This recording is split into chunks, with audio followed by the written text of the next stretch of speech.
Hi, and welcome everyone to Ethereal Encounters Unveiled.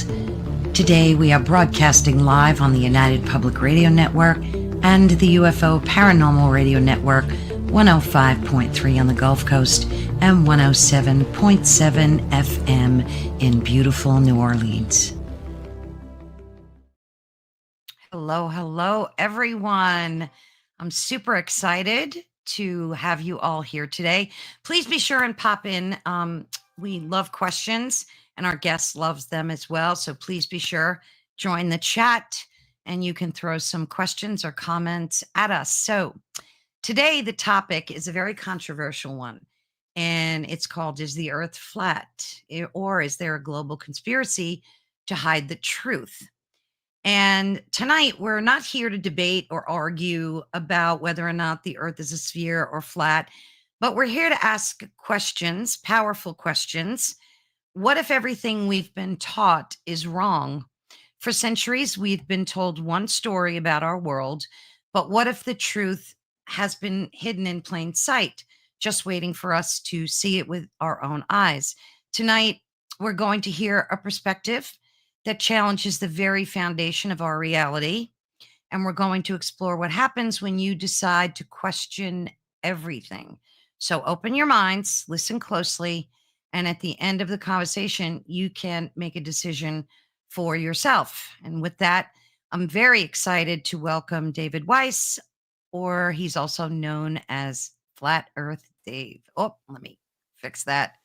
Hey, Dave, thanks so much for joining us. Hey, thanks for having me. And for those of you that already know, not think, already know the earth is flat, you probably know who I am. You probably are excited to hear about this.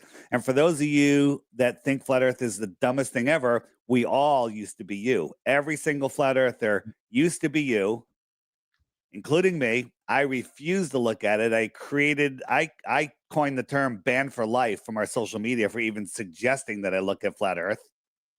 And it's not until you try to debunk flat earth that that you become a flat earther. And once you see it, all things like, what difference does it make? I still have to go to work on Monday will disappear because we all said it. I said it. You'll say, well, what about sunsets? What about eclipses? What about boats over the horizon? What about seasons? And you'll find out that all of these things actually disprove the globe, and some of them actually prove flat earth. So belief, last thing I'll say, I'll throw it back to you. Belief is the enemy of knowing, as Crow 777 radio says, because belief is easy, right? I'm in Connecticut. Now you have a belief. You believe I'm in Connecticut. It takes no other effort to believe that you're done. You can go smoke a joint. You can do whatever you want, right? You can believe it. But if you wanted to know it, you'd have to do a little research, spend a little time, a little effort, a little brain power to confirm it. So you can believe you live on a globe, but I will demonstrate today, if you participate, that you don't even know your own model. Because if you did, you'd be a flat earther. Well said. Well said. Let's just go for a few minutes about how, what changed your mind? I know you set out to disprove it originally, right? Yeah. So just kind of go over that a little bit. What got you into this? You're very well known. You have millions of followers.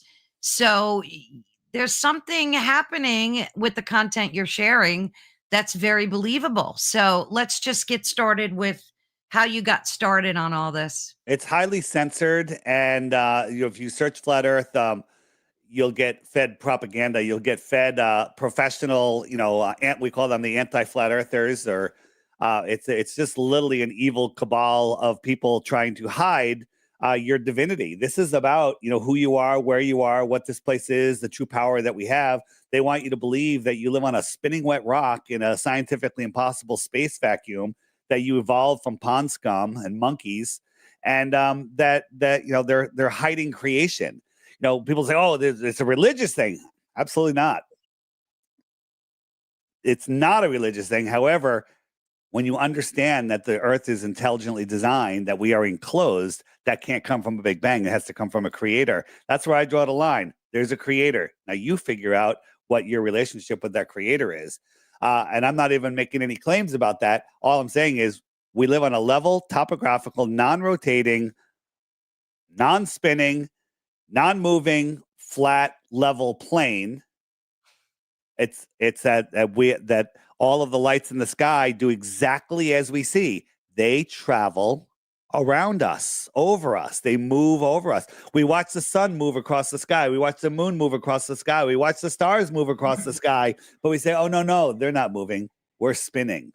When you watch the sunset, you're falling over backwards faster than the speed of sound, or the sun's just going away like it appears to be.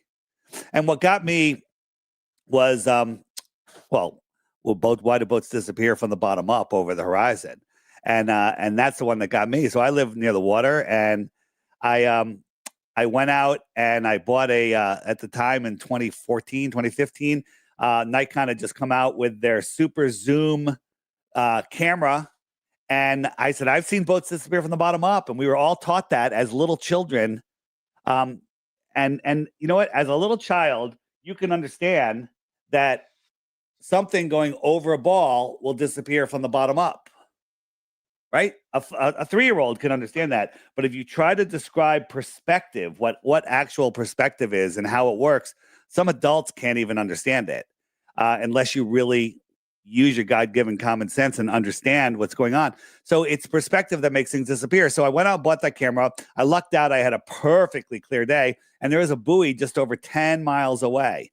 So I sat down on the beach. I'm maybe 2 feet off the water. It's perfectly calm. It's perfectly clear, which is really important for when you're doing long distance observations, because waves and humidity will blur, will block what you're seeing. And I looked out, and I could not see the buoy. Now, this isn't the observation, but this is a sailboat. There's a sailboat out here. Do you see it? You don't see it.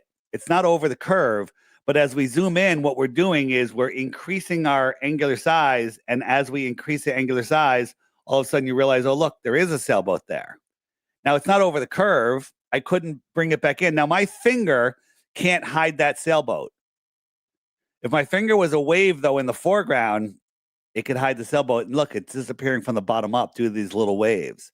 The sailboat's getting smaller into the distance, and it's just going into the horizon. So that's the first thing that got me. I said, well, the curvature calculator must be wrong, because that buoy that I'm looking for, if I round down to 10 miles, should be 66 feet below the curve. Counting for the height of the camera, 62 feet, whatever. 62 feet, that's a 6-story building. I could see the buoy, and I could see the surface of the water beyond the buoy. And I just assumed that the Earth curve calculator was wrong, but then I confirmed that no, it's not. So then I started thinking about sunsets. Well, how does the sun drop down? It clearly drops down over the horizon, right? It clearly drops down over the horizon. But here is an example of a sunset. And here's a coin sliding across the table. Now, why does the coin disappear from the bottom up? Do you know why? It's pretty easy. Because the camera is slightly lower than the table. It makes sense. If the camera was up higher, we'd probably see the coin all the way across the table. Correct? Makes sense, right? Just like this. If I get my sun here, and if this is the horizon, and I move the sun away, the horizon's slightly higher than the camera, and it disappears from the bottom up. But when we look out over the water's not higher than our feet. Our head's higher than our feet. The water should be going lower and lower and lower, but the sun will disappear. Now, the horizon always appears to be at eye level. It always appears to be at eye level. But, and flat earthers say, the horizon always rises to eye level. Well, that's not true. That's not true at all. If there was no atmosphere, the water was perfectly calm, there was no obfuscation, the horizon would be 6 feet below my eyes for me, always. Because on a flat earth, on a globe earth, it would just drop lower and lower the farther out you go. At 3 miles, it would be 12 feet below my eyes because I'm 6 feet above the water. The water's 6 feet drop in 3 miles. At 10 miles, it'd be 66 feet plus my 6 feet tall, 72 feet below my eye level. But we look out and we see things that all appear to be at eye level. So let me show you this. This is, what do I want to show you? I want to show you this one. So here we are in New York City. We're looking straight up. Now, this is, I got the sun. Let's say it's noon. You got this 50-story building. Now, the sun is going to move. We'll make it go to like 1 o'clock.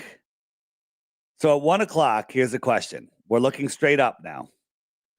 Is the sun below the horizon or is it just beyond the building?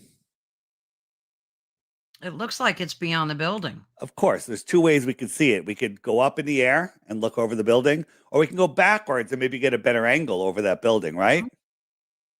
So if we go, if we look at a perspective grid, we're all shown this in school, and we put a guy here, his eye line is right here, and I'll throw this mountain in here. I got the sun up there. Let's say this mountain's 3,000 feet high.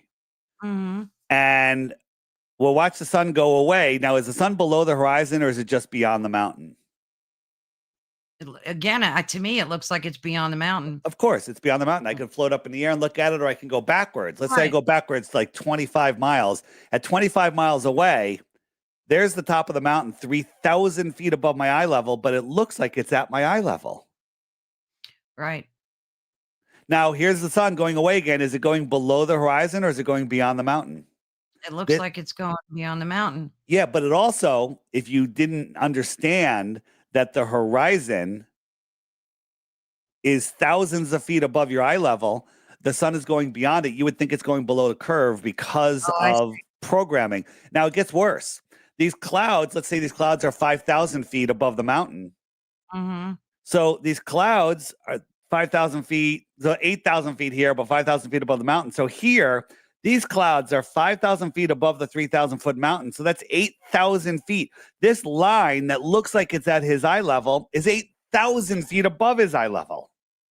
And as the sun goes away, it just goes beyond this horizontal eye zone that's thousands of feet above his eye level. And if there's no clouds and no mountain, it doesn't matter because the entire atmosphere compresses into that line and becomes opaque over a relatively short distance, 100 miles max. You can't see because the horizon, it becomes opaque over distance. Actually, you can actually see a little farther than that, but you won't see like a mountain at 100 miles away easily unless it's super, super, super clear. So how does that translate into the Earth being flat, though? Like if the sun is, go ahead. Go ahead. No, ask the question because I'm not sure where you're going. In the examples you just showed us, it looks like the Earth is curved. I mean, to me, maybe it's programming. It is. I mean, what I've been taught, it looks like the sun is setting and it's beyond the curvature. Well, that's what it looks like, but it's going beyond the horizon. The horizon is not below your feet. The horizon at that distance is thousands of feet. It's all of the atmosphere compressed together due to perspective, and it looks like it's at your eye level due to the perspective. The sun is above that. Boats and mountains are below that. Boats will go into the horizon. The sun will go beyond the horizon. Here we have a, this is my crappy graphics here. We got a building, we're next to the city, across the river, let's just say. And if we started going farther away, we'd actually see that, look, the sun is still there, but the city is now, that's like, let's call that 30 miles away. 30 miles away, if I showed you that first, you would just think that that's a bumpy horizon, right? And as the sun goes farther away, it's just going away. It's not going below. If I got up higher, I'd be able to see it again. Let me show you. So if the Earth is flat, where is it? Where is the sun going? It goes around and it takes its light with it. It goes out. The light does not travel forever, and the light does not travel through opaqueness. The atmosphere becomes opaque over distance, and it obfuscates the light. The light attenuates into the atmosphere. If you're in a swimming pool, perfectly clear swimming pool, you can see the bottom, no problem. No, let's say it's a 50-yard swimming pool. Go to one end, they'll go under the water with your goggles. You can't see the other side because the light that's bouncing off that wall attenuates into the water. Well, the air is the same thing. It just goes over a longer distance. So Let me show you what I mean by that. But wouldn't it go from right to left on a flat plane? It does. It does go from right to left, and it Why does more so like in our northern summer than in the winter. Uh-huh. But I'll show you, and also the speed of where are you located? Where are you about? Pennsylvania. Where? Pennsylvania. Right. You notice now when the sun sets, it gets dark really fast, but in June and Oh, yeah. July, it doesn't. It lingers for hours, right? For like an hour and a half, 2 hours. Like the sun will set here in June or July, and it's light for 2 more hours. But now and through December, it's going to get worse and worse. The sun will set and it's dark in 20 minutes. Do you notice that? I will explain that. I'll explain that. I'll explain that in a minute. So, Okay. so let's look at. I just want to show you. Where's my sun fade out? There it is. Sun fade out. So here is. I got a drone up. Now this one's a little wobbly, but the sun was going down, down, down, down because it's going away, and then it stopped going down. If we're on a ball, it should always continue to go down. But when it gets near the horizon, it stops. And then it just goes farther away. And as it goes away, it takes its light with it. And it just goes beyond. I slowed it down here. It's just going away. It's still there, but you can't see it. It's just going away. This is all atmosphere. This is thousands of feet above my eye level. My friends are at the beach over here. They saw the sunset 10 minutes ago from the bottom up. All right, here it is again. It was going down, down, down, down, and then it stopped, and it just sat there, and it's getting smaller and smaller. Where did it go? It's going away. It goes around the earth. The sun, you can't see the sun 1,000 miles away. You can see it a couple hundred miles away max. And so it goes away. Now, the sun that we see is not, it's just a projection of the actual sun. You see what I call it, we see it in our own personal atmospheric dome. This is the first sun one I did. It went down, down, down, down, down, and then it stopped. Proves that we're not spinning. And then it's still there. You just can't see it. Somebody over there, let's say it's 400, 500 miles away. It's noon for them or whatever. Yeah. It's not noon. The sun is higher in the sky. It would actually be farther than that. It would be like a couple thousand miles away. But again, we all see the sun in a different place. It's like, I'll show you what I mean by that. Optics. So we don't see the sun in the same place. Someone in Hawaii doesn't see at the same time, doesn't see the sun in the same place as somebody in Connecticut. Right. We see the sun. It's a different time, of course, but we see the sun in a different place. Hold on. So I look at the sky as I think that the sun, this is my opinion, the sun is above or inside of the actual firmament. We're under the firmament. So we see the projection of the sun. Here I have a sheet cutting my room in half here. I have a light 10 feet on the other side, and it looks like the sun. Matter of fact, it looks really like the sun. This is actually a square light, but it looks round, looks like the sun. Now, my wife's over here, and I ask her, where do you see the sun? So if I do a little X with a Sharpie on that cloth, she sees the sun over there while I see it there at the same time. This is the real sun is behind the sheet. The apparent sun is the sun that we see in the sky. So this is Hawaii, and this would be Connecticut or whatever, vice versa. So that's how we see the sun. It's an apparent sun. And you know why the sun looks like it moves so slowly across the sky, right? The sun is supposedly moving 1,000 miles an hour about, right? Because it's got to go all 24th and in September and March. It's going 1,000 miles an hour over the equator, 24,000 miles around, just over 1,000. It doesn't look like it's going 1,000 miles an hour. It looks like it's going really slow, right? You watch the sun move across the sky, it's moving super slow.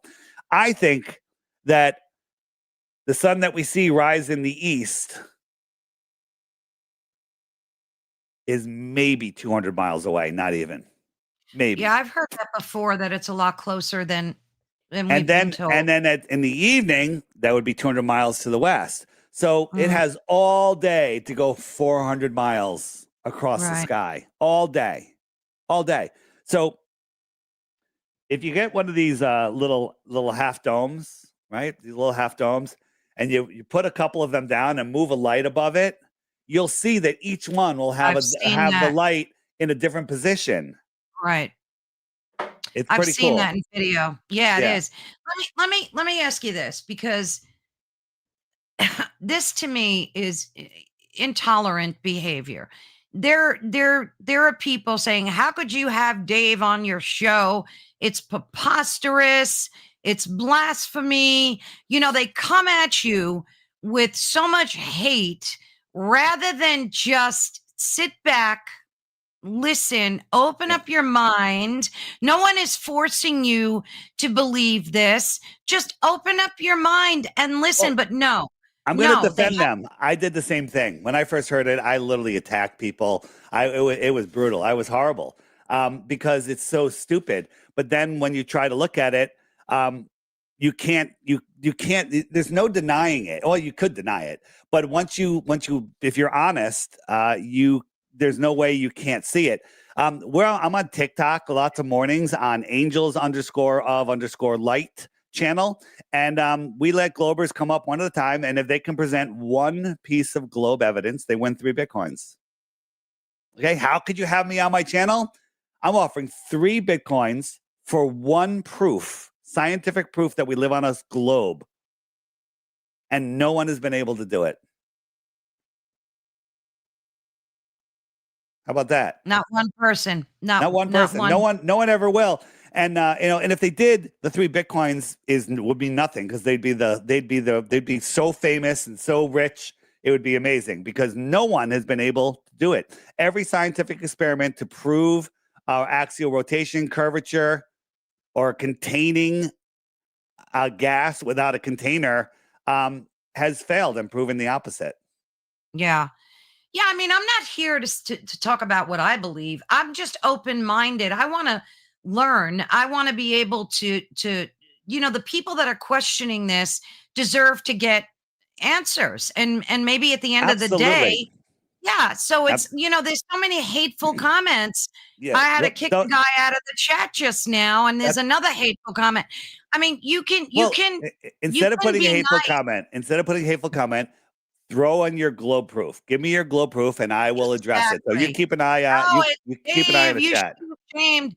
You should be ashamed of yourself. And you've been disproven so many times. Yeah. I don't know.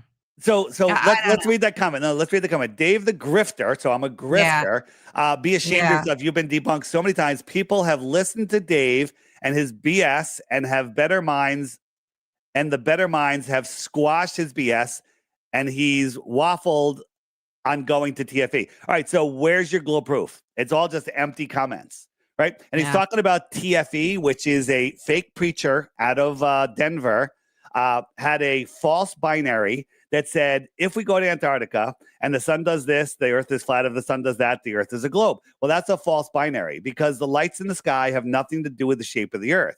What the lights in the sky tell us is how well we understand the sky. That's it. We've measured the earth. The earth is provably not a sphere, provably level, stationary. And the lights in the sky come with a lot of baggage that actually completely disprove it. So there you go. I mean, I'm not going to show any more of these, but I didn't hear you trash anybody. Let me ask you this question, Dave. Sure. I love a good conspiracy theory. I love picking it apart. I do it all the time. We all do. If the earth was truly flat, it would have to be the biggest conspiracy theory known to mankind. That means that NASA, every government agency, every astronaut, the space station, everything, they're all in on it. How is that possible? Yeah, well, they're all of these space agencies. They're all in on it. All the world space agencies. They all train in Florida at NASA's facility. So that's weird. We're at war, but they all train with NASA. This is one of the biggest conspiracies. It's right in line with the old world. The technology that used to be here, the civilization that used to be here just a couple hundred years ago, which was way more advanced than we are now. We Are you talking about Tartaria? I'm talking about Tartaria, the old world, and all the evidence is undeniable. It is. I believe in Tartaria totally. The last thing about the guy in the chat, is saying if you look, he's saying that you can learn from McToon. McToon, his real name is Ryan. Ryan, I forget his last name, but he uses a fake name. He is a government agent. His bullshit is unbelievably ridiculous. And they say I got schooled by Professor Dave. These guys come on these shows all the time. They go, Professor Dave schooled you. I'm like, okay, can you give me one point Professor Dave made that schooled me? And they can never come up with 1 point, not even one, right? So No. it's amazing. And again, if you're able to watch Professor Dave or Simon Dan, these total morons and believe them, well, that's on you. Feel free, leave me alone and enjoy your spinning ball cartoon world. It's crazy. So to get back to my question, so that's the only thing that prevents me really, because I've watched a lot of your content and a lot of it makes sense, I have to admit, but the conspiracy part of it, I cannot fathom in my brain that everybody would be in on it. Well, who's in on it? There's not that many people in on it. I would say that many of the politicians don't know. A lot of the people that work at NASA, they don't know, but there's not as many people working at NASA as you would think. And then the question you ask is, why would they lie? What's the point? And it's really there's a lot to it. I mean, some of the reasons would be they're hiding free energy, provable. They're hiding. True. They're hiding the creator. They're hiding our spirituality. They're hiding more land. They're hiding more resources. Scientific knowledge, what's in Antarctica, they're hiding that we're special. We're at the center of creation. That's enough right there. They're hiding your true potential. And people are like, well, what difference does it make? The shape of the earth doesn't matter. I agree. Shape doesn't matter. It's your position in this place and what it is. It's the fact that your thoughts create your physical reality. They don't want you to know that. They don't want you to know how to manifest with the moon cycles. They don't want you to understand the energy of this world. They don't want you to understand that we are incredible, powerful creators. They want you to believe that you're an insignificant speck flying in a space vacuum, which is ridiculous. I mean, we get whistleblowers all the time with UAPs, and they're all coming to surface now more than ever. So there's not one whistleblower that you've come across that has worked for NASA or no, that's not true at all. There's plenty. There's astronauts that have come out and said the Earth is flat. Buzz Aldrin keeps trying to tell people. I've seen that. Yeah. Yeah. But there's a Russian astronaut that he was having a bad day or something. He was on a podcast, and they're like, some people say the Earth is flat. What can you say? And he said, so I forget the exact words, but it translated. He said, I could assure you the Earth is flat, and I could assure you nobody has ever been to space. I mean, isn't that enough? I've heard that. I've heard that. There's only been like 50 people, or there's a small number of people that allegedly have been to space, right? Like, where are these people? Where and they're all Freemasons. I mean, Bart Sabrell, who's not a flat earther, has debunked the moon missions. Has debunked NASA. Yeah. When you look at NASA, and SpaceX, and see that they're faking space, that should make you wonder. Let's take a look at one of Elon. Elon's our hero, right? Elon, richest man in the world. Everyone loves Elon, right? So let's look at one of his. Remember we had astronauts that were stuck on the space station recently. Remember that? I sure do. Yeah. So let me make this a little smaller. So I think I saw that video. Yeah. So this is them coming down, and look at these cables. These are pretty clear cables, right? And so this thing is free falling at super fast speed. Wait, why aren't these things blowing up? These are nylon. These would just shred in a second, right? Let me actually, I'm going to jump to here. This is a motorcycle jump, right? And the guy, he parachutes off, and the motorcycle gains a little speed and just shreds the parachute because it was too heavy for the parachute. But then we go back to this. this thing, with 4 astronauts in it falling out of the sky, it doesn't shred the parachutes. And then at one point, I'm just going to jump forward, it stopped coming down. It's just sitting there. It's like it's barely coming down. This is not how it would go. And now watch what happens. This is all AI. This is all AI. Brighten that up for me. So you can see the cables here a little bit. You can see the cables, and then it splashes down. It should sizzle, but it doesn't. And then all of the cords disappear. The cords disappear. Where are the cords? Now we're going to come by. Now, by the way, the boats are way over here in the distance. How did they get this drone here? This is out 800 miles out in the ocean. It's so calm. I've never, how they always land and it's beautifully calm. So here come the boats over here. Where are the cables? What was that glitch? You see that glitch right there? Watch. Oh, yeah. Okay. Oh. and then where are the cables? And then where did the cables come out of? It was showing us that big compartment at the top, but there's no compartment. Where did the parachutes come out of? Now, people say, oh, it's coming out of that little hole. That's not what we saw. Let's go back. It's coming out of this. This is a view out of the top. Where's this big compartment? Yeah. So going back forward, where is that compartment? Where are the cables? There should be cables strapped down and going across the water.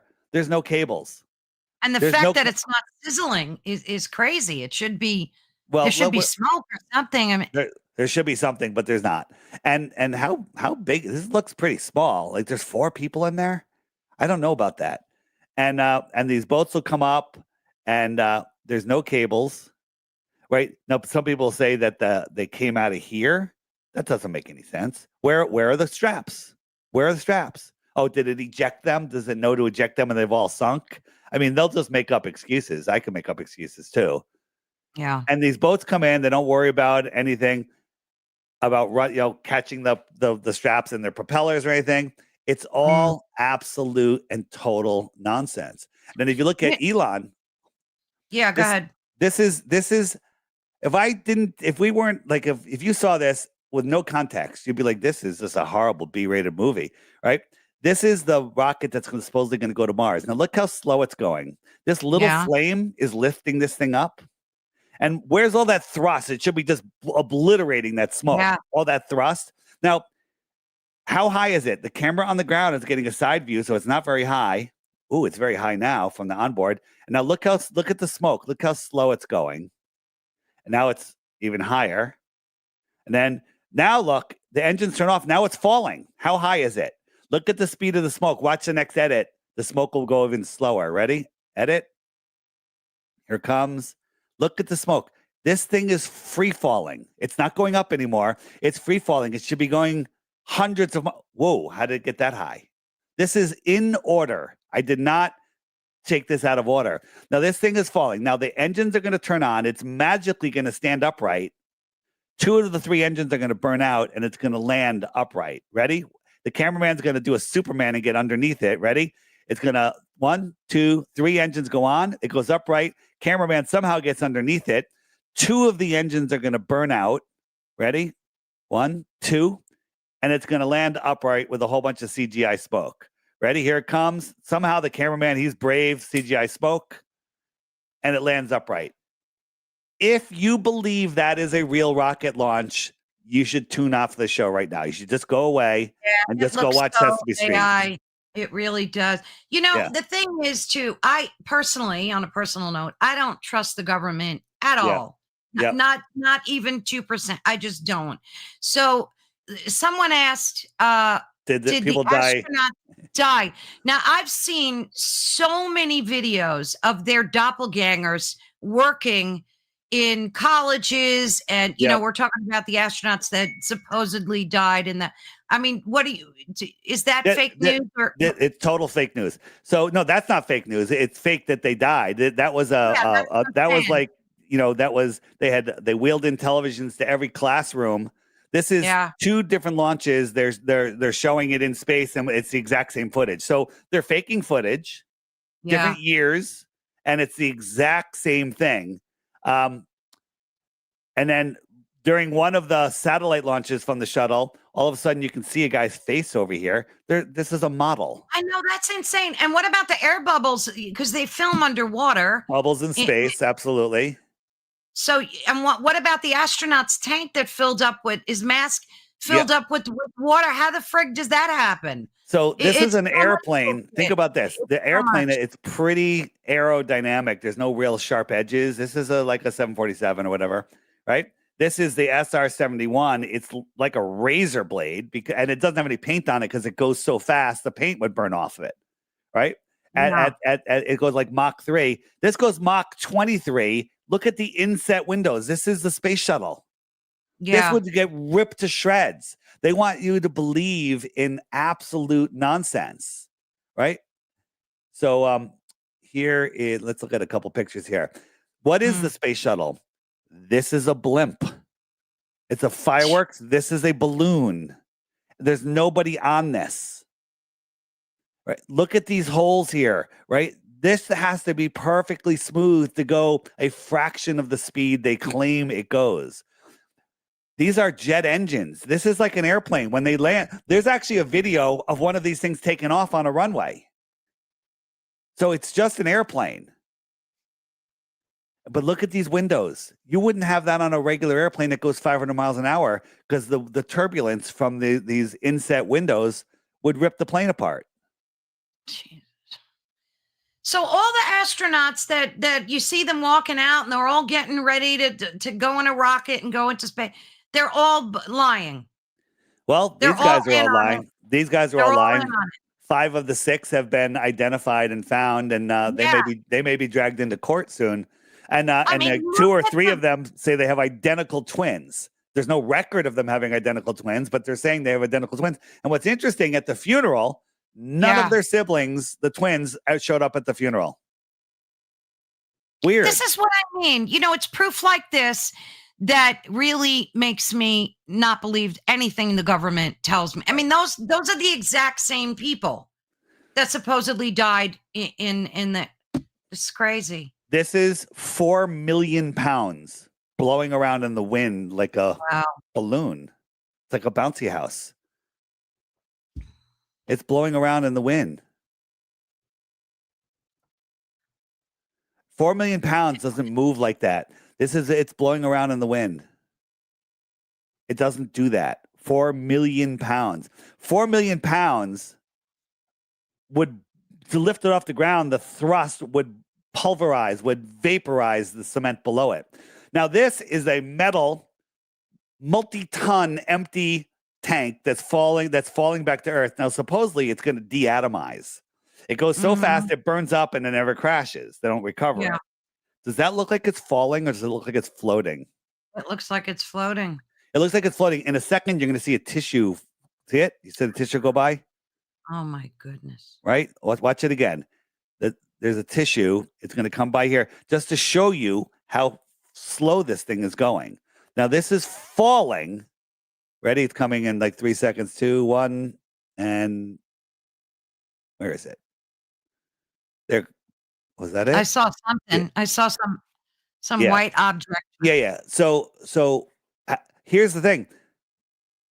Who's filming this? I always ask that question. This is supposedly being filmed. Filming these things? Yeah. So this is being filmed by the guys on the shuttle. Now, this thing is free falling. Let me show you again. This thing is free. What's that shadow? That's weird. Oh, no. Maybe that's just on the lens. So this is the guys on the shuttle.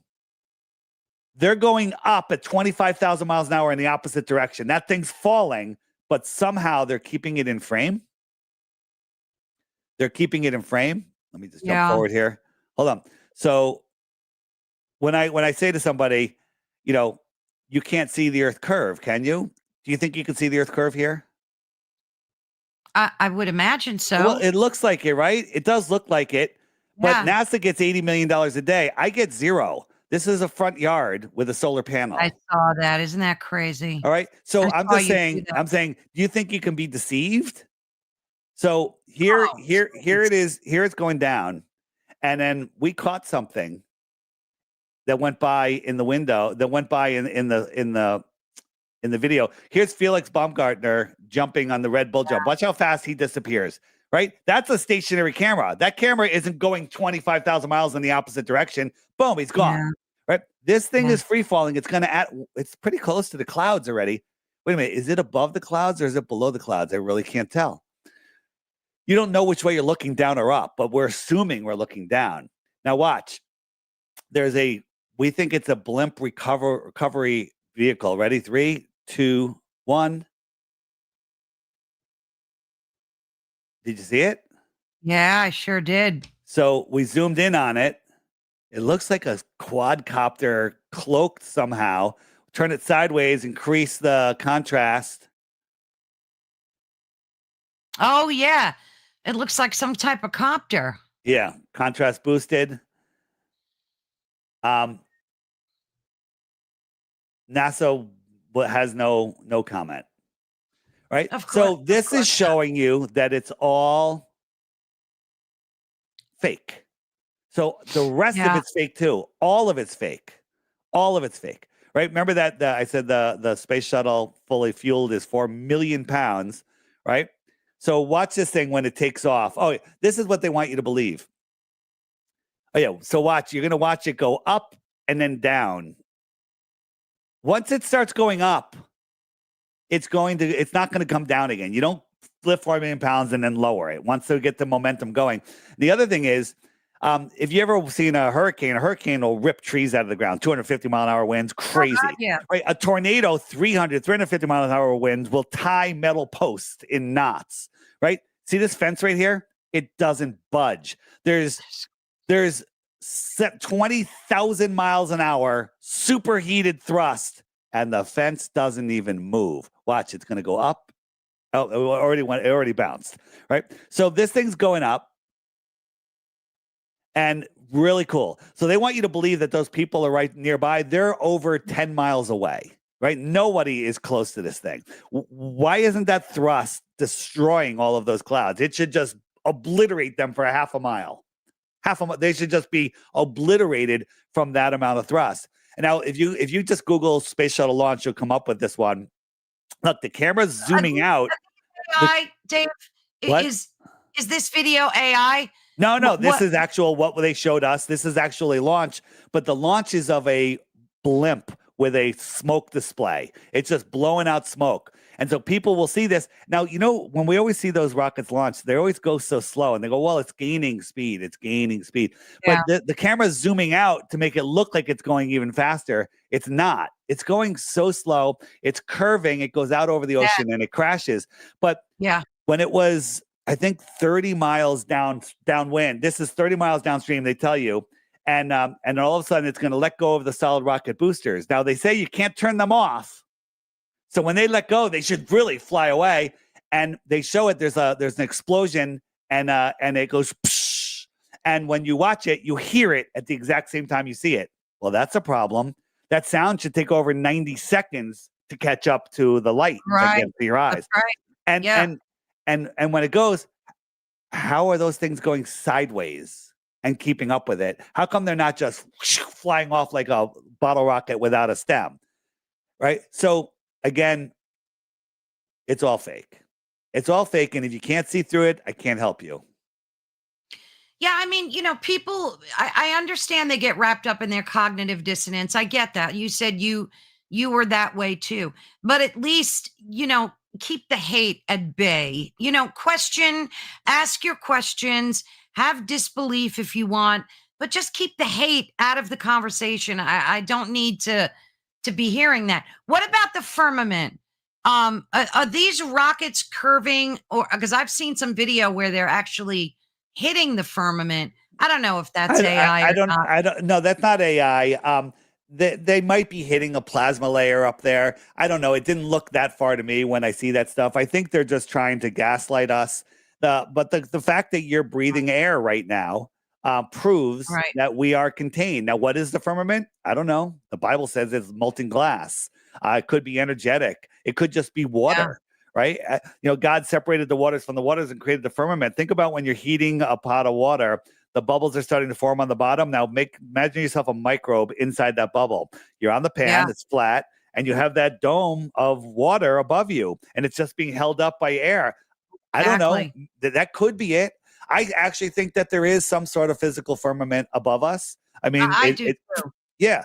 But the fact that we're breathing air shows that we are contained. We are in a contained system. You can't have high pressure next to Yeah. low pressure or no pressure without a container.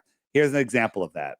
Let me just show you. All right, and then I want you to answer about water seeking its own level, because that one is a big one for me. Like, how does water stay on the? What do they say? Well, we'll get to it after you're done. So here we have some gas pressure and we have a vacuum. There's no air in there, and we have a valve. And when we open it, it'll instantly equalize, instant equalize. Now, if I made this an infinite size container, it would still equalize, but even more violently, because the pressure difference would just be that pressure would want to equalize to the vacuum. So here's the issue. We're showing this picture from Carl Sagan from the Voyager. This is the Earth. It's a pale blue dot. All of this is an infinite vacuum. So how is the air staying stuck on that ball without a container? Right. Yeah, I mean, they use gravity for a lot of the reasoning for that, the atmosphere. I don't know. What about water though? How does water fit into this narrative? Water always finds its level at rest. Right. Water, can you bring me 5 gallons of water without a container? Of course not. Right. So you need a containment. So a pond is a container because the land is higher than the pond, right? Right. The land is higher than the pond. So when we had and so that's the container. Antarctica, if you look at all the continents in the world and take their average elevation, Antarctica is number 1, and it's over double what number 2 is. Well, Antarctica is the shoreline of our world pond. So here I have a canal or a lake at rest. It's flat, and when it's cold, it freezes flat. So we have a frozen lake. We have a camera 6 inches above. The whole video documents all of this, that we're not high, we're not low, right? 6 inches. And we have these 4 lights at 5 miles, 8, 7, 6, and 5 miles, right? So that doesn't sound like far, but on the globe, the required curvature is significant. Required curvature. And now the globers like to say, oh, well, it's behind a curve, so refraction. And they add 0.15 refraction or whatever it is. We had, I think I added 50% refraction, which is absolutely insane. Refraction of things hidden behind something physical does not happen at all, ever, right? But I added a ridiculous amount of refraction, and it would still be 30 feet, 22 feet, 15, and 9 feet below the physical curve. When I say below the curve, can you see my mouth? No. Why? Well, your globe is covering it. It's below the curve, right? Oh, right. Yeah. It's below the curve. And zooming in will not bring it back. Well, we see them all here on a straight level line. So there's 2 explanations. One, Earth is flat, the camera's right here, and it sees the lights, 1, 2, 3, 4. The other one is the camera's 6 inches off the ball, which would make its tangent horizon less than 1 mile away, as the ball requires. The globe has a required amount of maximum distance that you can see. Now, a foggy day, different conditions will shorten it. It'll never be longer. Even at the most perfect conditions, it'll never be longer. And you have to believe that this one's refracting up that much. This one's refracting up more. This one's refracting up more. This one's refracting up even more. Now, none of them refract a little lower or a little higher. They all magically stop at the tangent of the camera. One of those is retarded, and the other one is absolutely makes perfect sense. What do the globers say when you show them evidence like this? Refraction. How do they refute They that? say refraction. They say refraction. But refraction actually pushes things down, right? Refraction actually pushes things down. It makes it worse. But the thing is, I'll agree that when you zoom, like I'll take my zoom camera on a beach and I'm zooming in on something a mile away, and it gets all distorted, and sometimes it gets pushed down, and it does. Sometimes it'll disappear. You do a time lapse over a long distance, and as the heat and temperature changes, the horizon will change. It'll go up and down. The buildings will disappear. The mountains will disappear. It comes and goes, and that's not because the Earth is flexing. It's just because the refraction is doing all weird things. But if you and I were on a flat surface, let's say we're at the Great Salt Flats, and we built a 10-foot brick wall in between us, there is no distance that we could separate ourselves from each other that you would pop up over that wall, because there is no light coming off of you to refract to my eye. It's only line of sight that will refract. Now they'll do stupid things like, they got a ball with some tacks that are over the horizon, and they'll stick a lens. That lens is higher than the camera, so it's literally refracting it around because the lens is above the camera. So they'll do stupid tricks like that and go, look, you can see the tack, behind here. Like the famous picture of across of Milwaukee, of Chicago, across Lake Michigan. Mm-hmm. The famous picture. Yeah. That. And we took a boat, two of our guys, a clear day, and they kept it in frame the whole way. They went 50 miles across the lake, and the mirage that's supposedly there never disappeared. They'll go like, well, the bottoms are missing. Well, the bottoms are missing because of the atmospheric and the waves and the marine layer. But the top of the tallest building should be 100 feet below the curve. This is the picture, but here's the time lapse. This is an 18-hour time lapse. Now look, this building doesn't move. It's right there. Now, this is like an 18-hour time lapse. The building's still there. It's still there. The weather's changing. The temperature's changing. We're going to go into the night. And it's still there. It's not going anywhere. It's still there, right? That's because we can see it, because it's there, because the light's coming off. That's it. That's the whole time lapse. So if the Earth was a globe, if the Earth was a globe, right? The tallest building, the top of the tallest building would be, let me get back here. The top of this building would, I forget the number. I think it's 100. I think this building is 1,600 feet tall, and there would be 1,800 feet of curvature.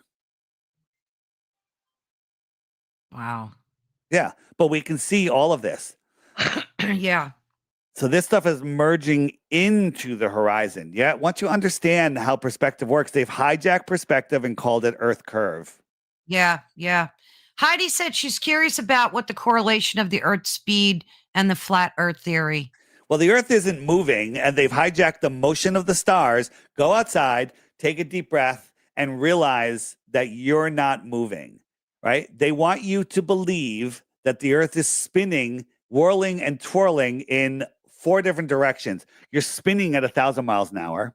You're orbiting at 66,600 miles an hour, which you can't even fathom. You're chasing the sun at almost 500,000 miles per hour. And this entire system's moving sideways at millions of miles per hour. Yeah, it's crazy. But nothing ever changes. All of the zodiac stars never change. Well, that's a very interesting thing. Well, how do they account for that?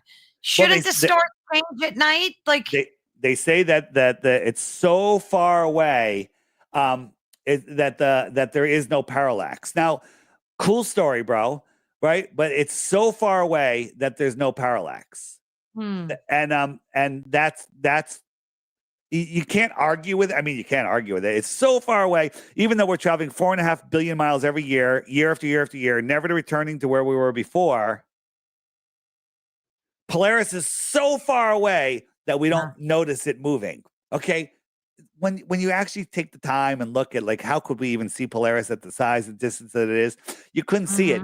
But you know about the Georgia Guidestones, right? Absolutely. So there's a hole in the center one, like the thickness of a straw. You look through it, there's Polaris. Now, they also tell us, besides the Earth moving 186 million miles from one side of the sun every year, summer, winter, it's also moving 4.4 billion miles.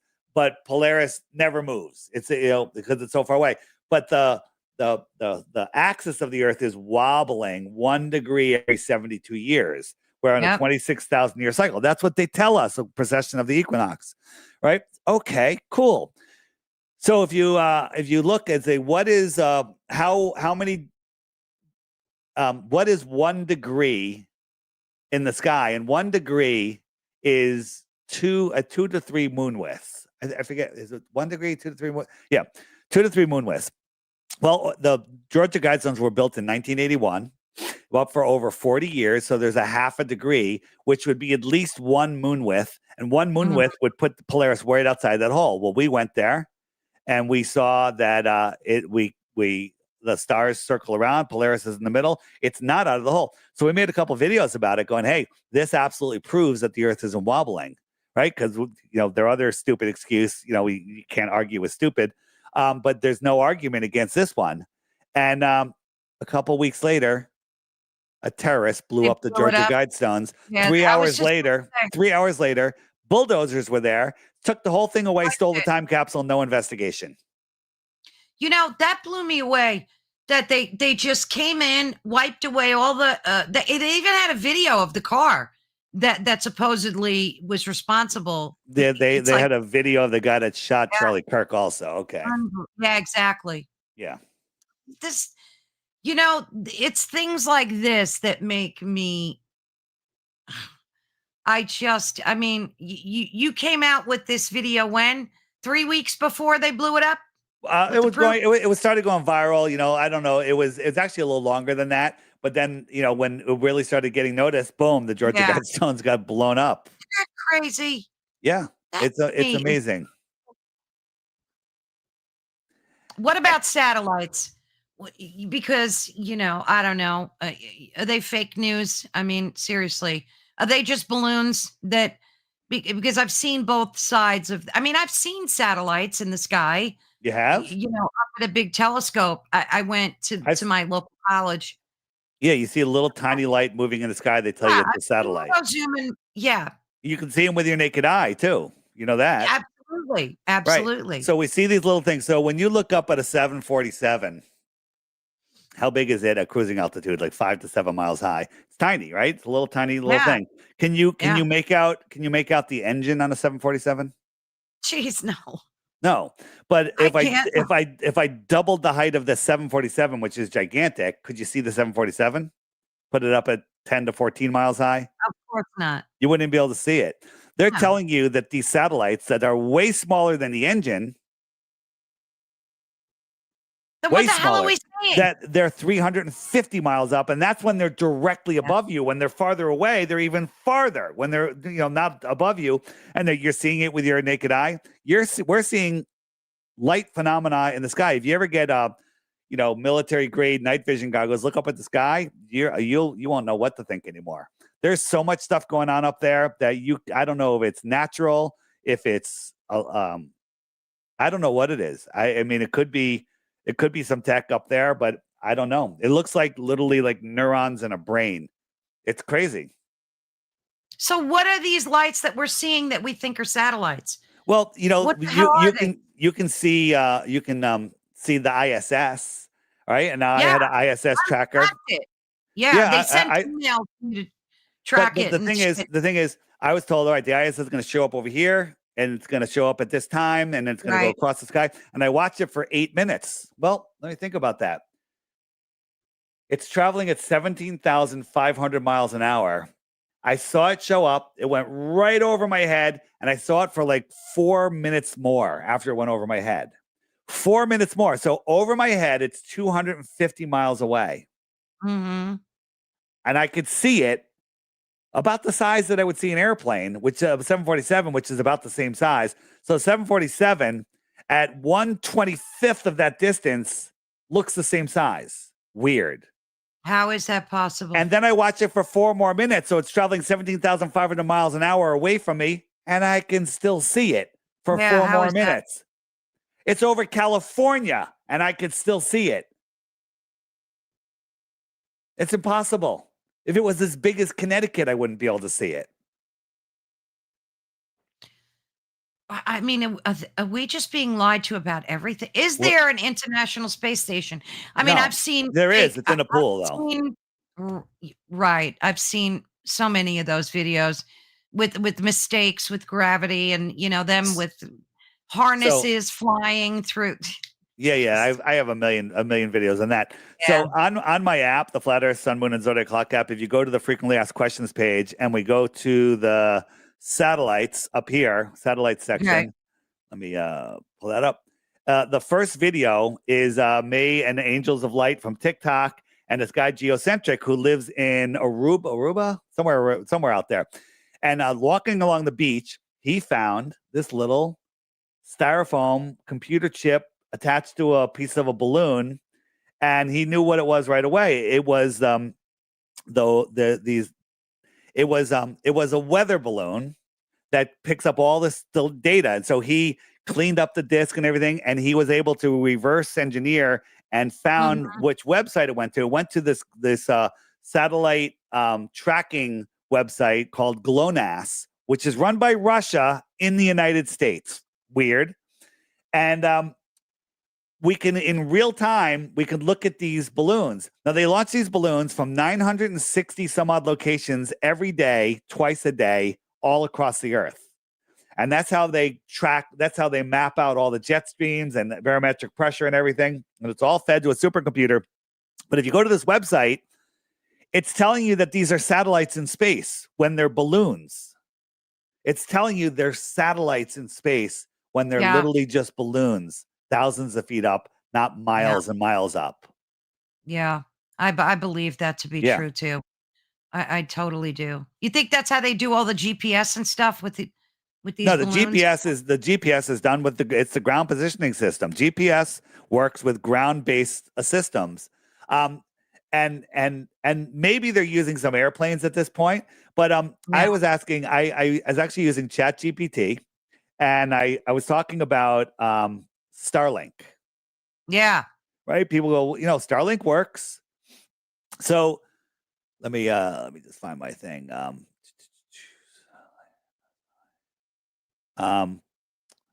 Right. So we know that satellites are launched on balloons, that NASA launches these things all the time. So have you ever looked up and seen the Starlink satellites? They were a big thing a few years ago. You'd see this line of lights going through the sky. Yeah, I've seen video, but not. I saw it once. It looked just like this. Now, these are tiny little satellites, but we can see them. And many people have reported that when they see them coming, they hear a jet fighter in front of them, and then they hear one behind them.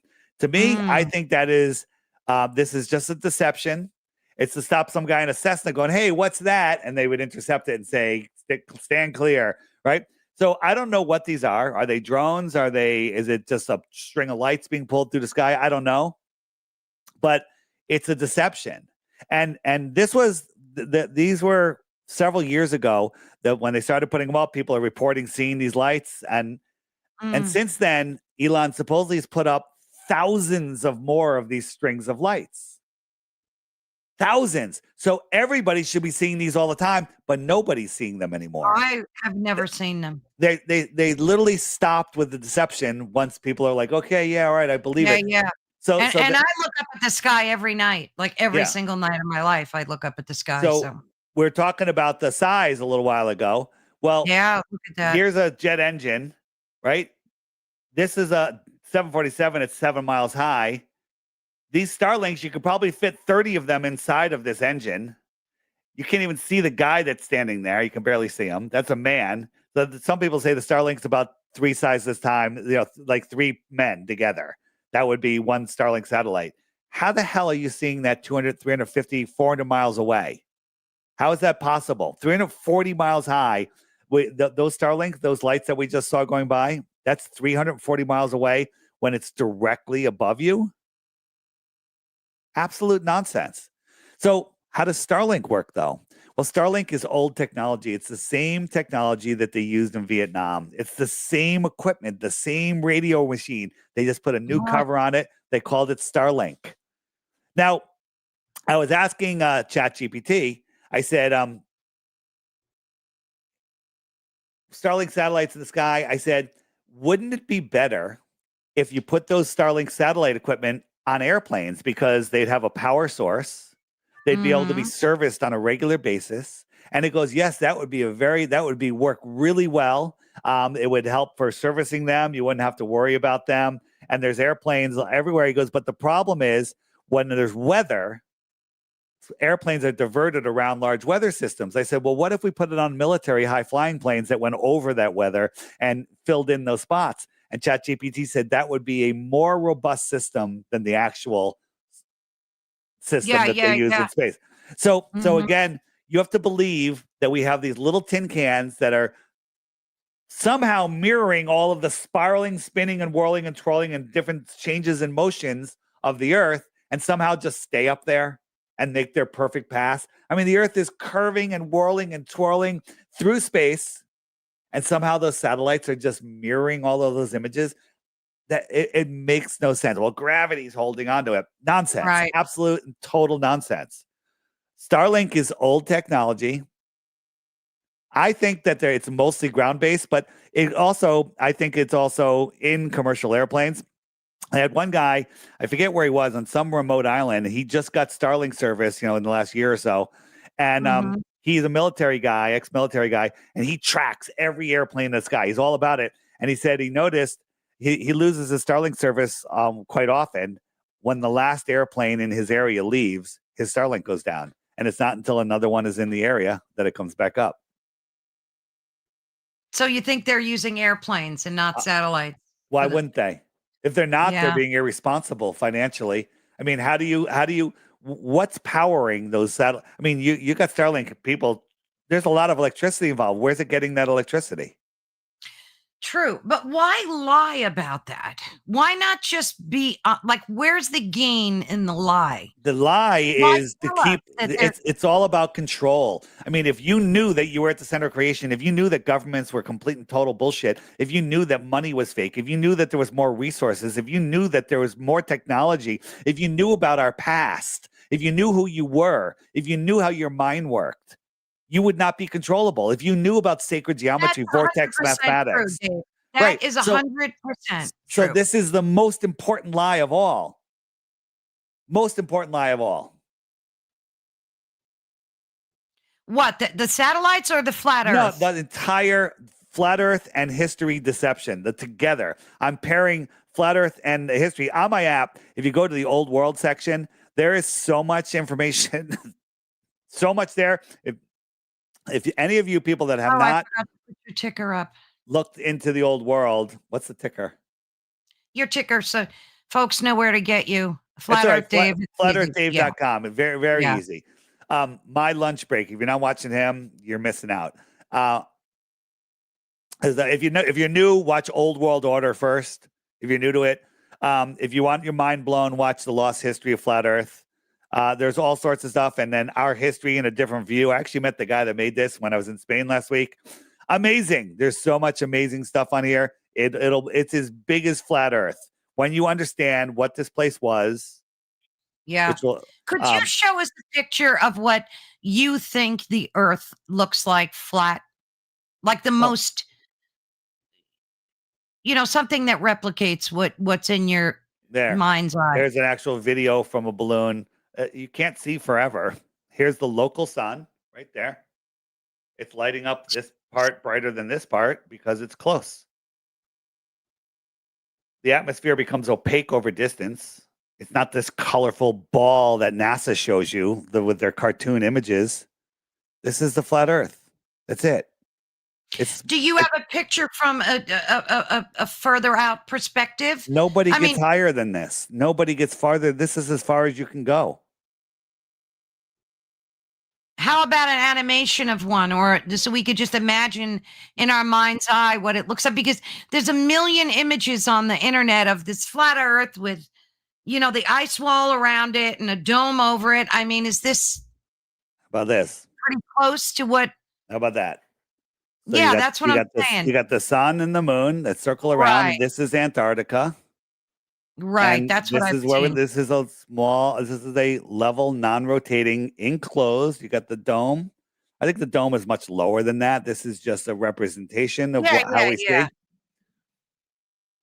So space is outside of that, or is space? I think there could be multiple layers of realities above us. I don't know. I don't know what's below us. Nobody does. Not even a globe believer. It's the deepest hole is 7.8 miles. The Earth does not spin.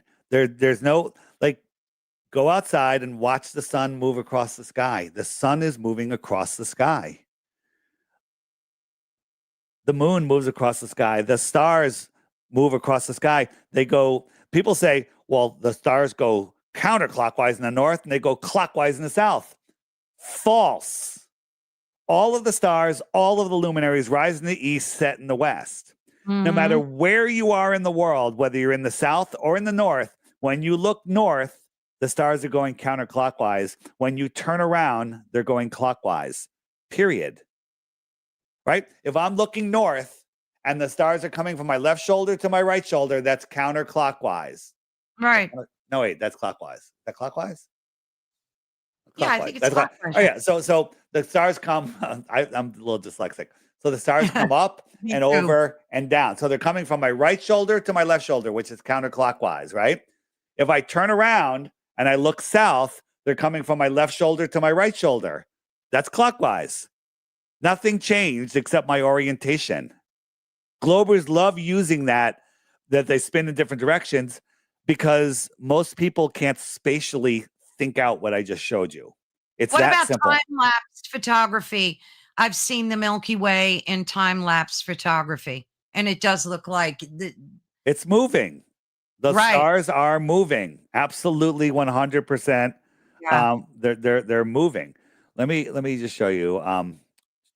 Where is I mean, my mind is blown by a lot of this. Heidi wants to know what your thoughts are on solar flares and CMEs. Maybe that could be your next question. I will in 1 second get to that. So here we have, if you live on a ball, everything as the farther out you look should be going down and away, lower and lower and lower, not to scale, of course, not to scale, right? You're always, from your point of view, you're on the top of the ball and everything should be going down and away. So you ask a glober, is this water going down and away or is it ramping up? They're going to say, oh, it's curving down and away. That's what they're going to say because that's what they're trained into believing. So if I put two boats out here, I have a boat out here and a canoe. Why is where this boat is touching the water higher than where this boat is touching the water? Right. If it was going down and away, if it's going down away, why is it higher? Why is it higher? And so if we compare this to a hallway,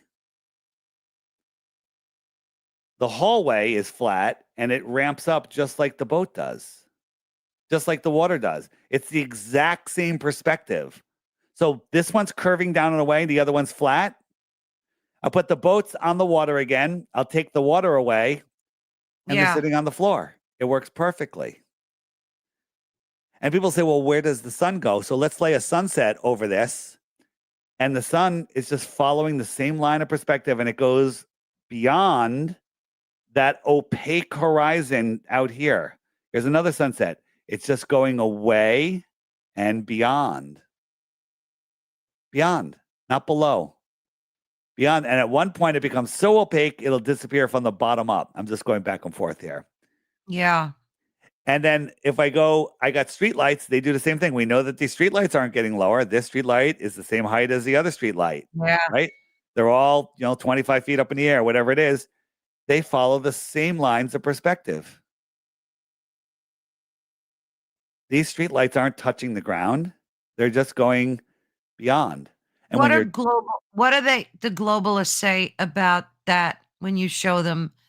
Because I've seen you in a lot of debates with people and they always have an answer for anything that they I don't know if it makes I don't know. sense. They have nothing other than to say that you can't compare that. You can't put the hallway isn't as long. It's a short hallway, and if it was longer, it would be curving and it's not fair. And, they make up, they do mental gymnastics, but so how about this? So when the sun sets, if we lived on a globe, the sun would go down below the globe and shine up. Yes. Like if you're on top of a mountain, you could have here, you could have, let me show you this first. So on top of a mountain here, a couple miles up, whatever, however high it is, and the sun is setting, this stick can project a shadow. This is just, I Mhm. just made this. This is what would happen, but it never happens. Shadows never become taller than the object itself. Here I got the sun going away and I got the sun going down, and watch the shadow. The sun going down, it gets higher. Yeah. The sun going away, it rises up and then it just fades out. We never witness this in real life. We always witness this. How come when you're walking though, when you look at your shadow, it looks very oblong, like it's thinner Well, your and shadow will get longer and longer and longer. But if you were standing yeah. next to a wall on the top of the highest mountain and you're watching the sun go down, your shadow would never get taller than you, ever. On a globe, it would be required to get taller. And as the sun goes down, since you're way up on a mountain, the sun should shine on the ceiling of the house, but it'll never do that, ever. The sun will look like it's lower. It'll look like it's lower, Yeah. but it's not. Let me show you. So if I go sun under. Oops. So people say, "Oh, what about the sun? It's below the clouds." Well, here's the sun below the clouds, and it's not lighting the clouds. The tops of the clouds are lit, but it looks like it's lower. Here's the sun below the clouds, and if you look, the tops of these clouds are Yeah. lit, not the bottoms. And how are the clouds in front of it? Well, this is just due to perspective, right? So here's the sun down. There's no Mhm. sun, there's no light there, but you can see the sun is on top of the clouds. Because Right. it's just due to perspective. People have a hard time dealing with perspective. Right? Here's the That's, I sun. think, the biggest challenge. Yeah. I do. It really And is. here's the sun. It's going beyond, it's just becoming opaque here and it's just going beyond it. But the very tops of these clouds are lit. The bottoms How are is not. that? Now you'll What see, accounts for that? because the sun's higher. The sun's never below the clouds. Right? Here's the sun down, the tops of the clouds are lit. Now you'll see stuff like this. Where is it? Where they'll say, "Oh, look, the sun's lighting up the bottom of the clouds." No, it's not. These clouds are just thin. The thicker clouds aren't letting the sunlight through. The light's coming in from the top, not from the Right. bottom. Right? Because the bottoms of this cloud would be lit, and it's not. The top is lit. See, It's the just biggest problem I have with the whole sun theory is that it does look like when it's setting that it's going around the curve. In my perspective, like I've seen that my whole life, so it seems that way to me. So you're saying it's not, it's like meeting the flat earth and just going here, sideways, right? here's the sun. It circles around. So out here, this yellow line is the Tropic of Capricorn.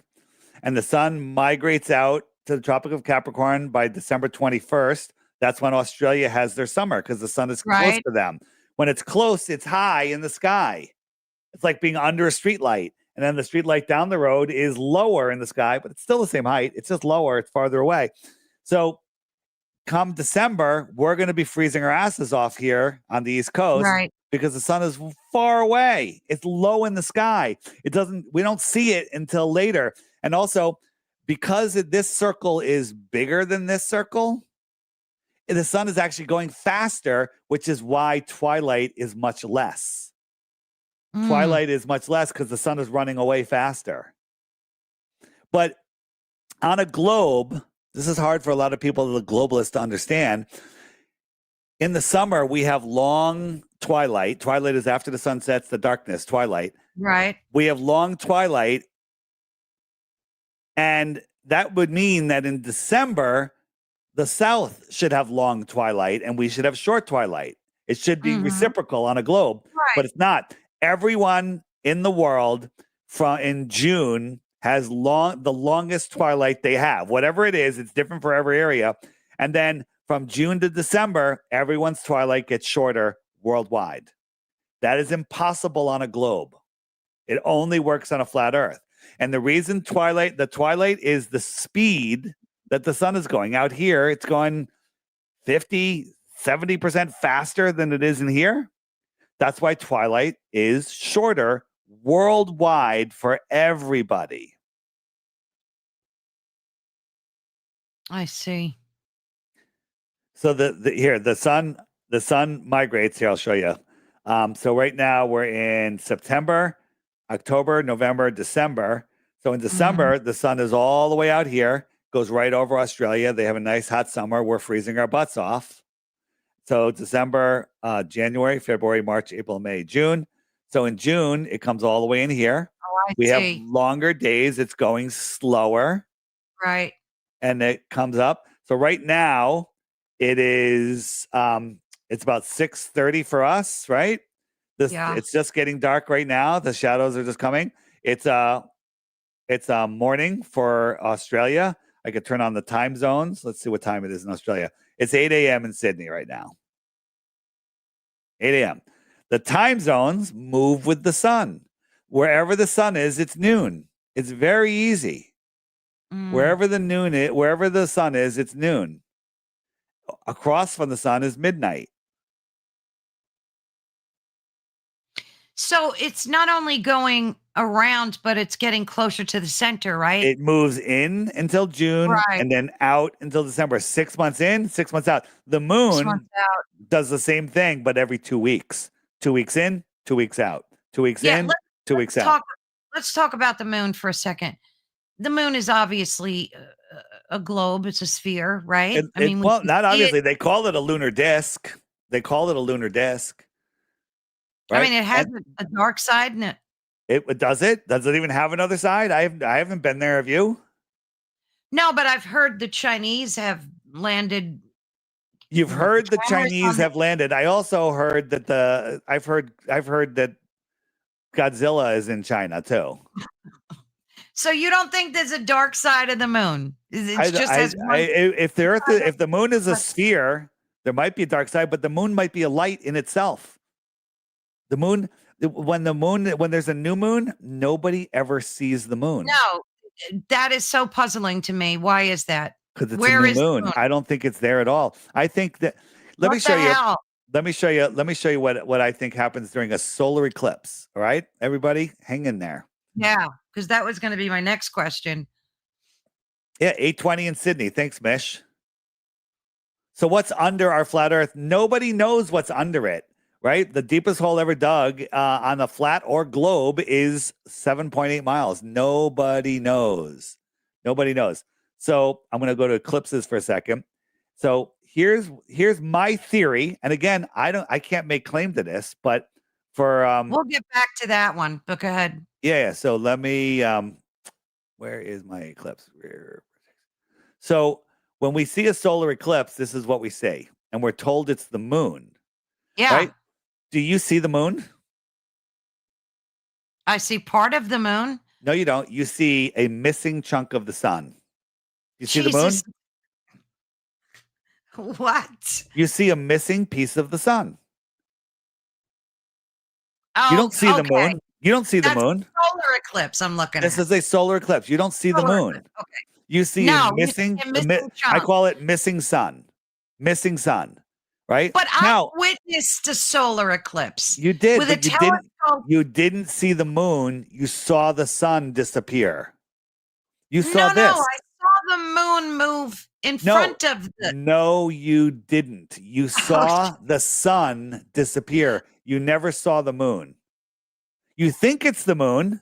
I think I could see the moon there, but I don't really see it. It might be the moon, but you don't see the moon. That's my point. Correct. Okay. What am I looking at then? Here's my theory. Yeah. I believe that the eclipse is caused by either the moon or something else going behind the sun that we see. So here's an actual eclipse. Okay. That I filmed. I filmed this. It was a very chemi, so it actually helped with glare. And I'm watching the sun disappear, but I don't see the moon. It looks like sky. This looks like sky. It does. Here is my created eclipse. This is my rear projection paper towel eclipse. I have a source light behind the towel, a light shining through a tube, and then I eclipse it with a Snapple bottle cap. Now, do you see the Snapple bottle cap? No, I do not. You see the eclipse. But if you knew that it was a Snapple bottle cap eclipsing, you would say, oh, I see the cap. But you don't. You don't see it. You just see the paper towel sky. You just see the sky. So now let's watch this. Ready? Just hang in there. Yep. Okay. Yep. It's easier to believe that you see the moon go in front of the sun. Now, this is like a 90% eclipse. The sun is so bright, it's just blowing out the lens. This is a lens flare, but this is not moving around like a lens flare. It's locked to the sun, right? If I put on like solar glasses, I would see the eclipse be the same as these two, lens flare and whatever this is, and the eclipse is there. This is just bright. It's blowing out the lens. Understand that, right? So what is this? I think this is the source sun. And during the eclipse, the sky gets dark enough where we can see through the sky and we can see the source of this projection. Let me show you what I mean. Let me show you.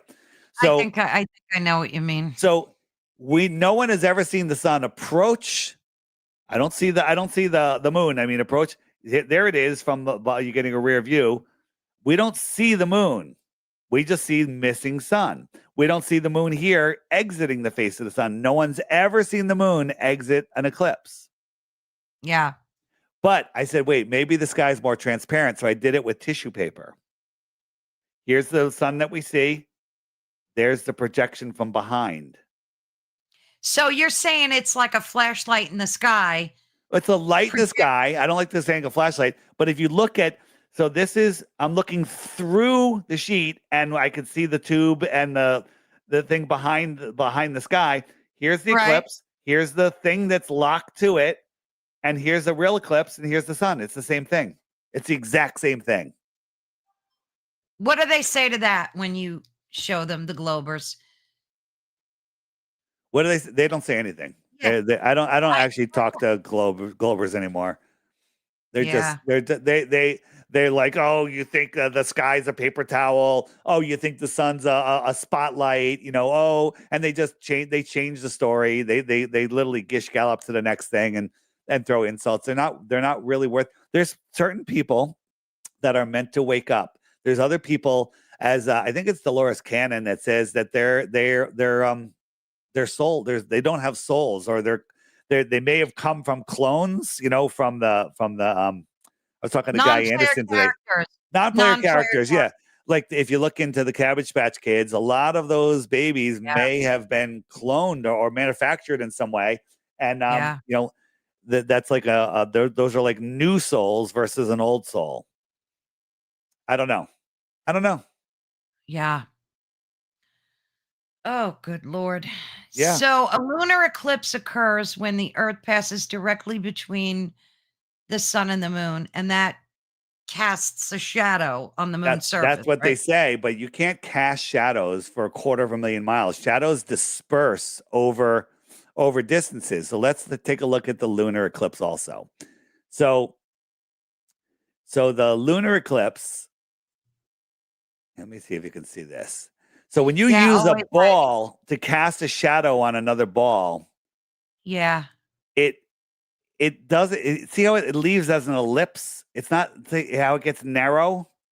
That's casting a shadow. It's narrow, then it spreads out, and then it leaves narrow. But that's not what we see in an eclipse. But we don't even need to go there because there's a thing called the selenilian eclipse, right? We're told that the Earth is getting in between the sun and the moon and casting the shadow. But if you can see the sun on the right side and the moon on the left side above your horizon, this line represents his horizon, that means the Earth isn't in line yet. And so the problem is the eclipse starts before one of them sets, which makes no sense. How is that possible? And the shadow comes in from the top sometimes. Wait a minute. So this is what we see. This is what we should see. What accounts for that? Well, the scientists, they call it, because they probably can't pronounce selenilian, so they just call it the impossible eclipse, and they have nothing else to say about it. They call it the What? impossible eclipse.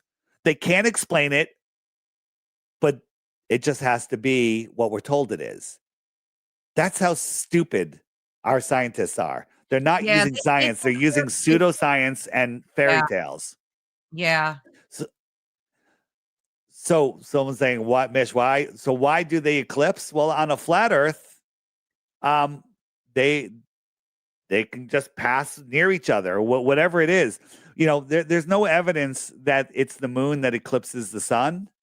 Um, Mm, but this is not the scale, also, or timing. So the sun takes 6 months to go from here to here. The moon takes 2 weeks to go from here to make a half a turn, right?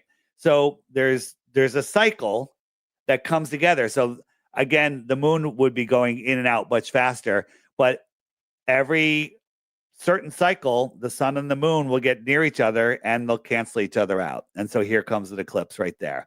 The wheels in the sky keep on turning. And there's your yeah. eclipse.